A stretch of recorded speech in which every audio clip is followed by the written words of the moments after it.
A couple weeks ago, I introduced you to Bo Blankenship, Ohio's beast in the backfield.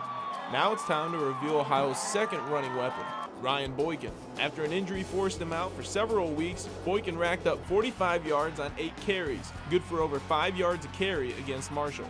I got hurt probably the second or third day of camp, and I was out entire camp, and then I came back right before Penn State and then tweaked it again in Penn State, and then I sat out last week. So it finally felt good to actually go out there and be able to get something done without retweaking it again. Ryan has done a good job with John Bowman and his staff with strengthening his hamstring, and he's doing the heat and the wrapping and the cold and all the things they do.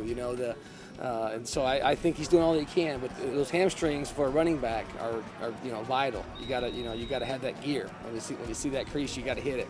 Ryan's not quite with that gear just yet, but we're making progress. I'm probably around 80-85%, but I'm getting there.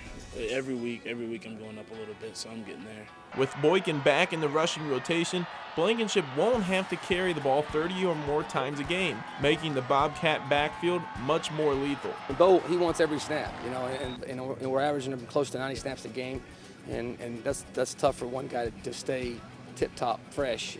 And so I see a deal where Bo's he can handle 50 or 60 easily.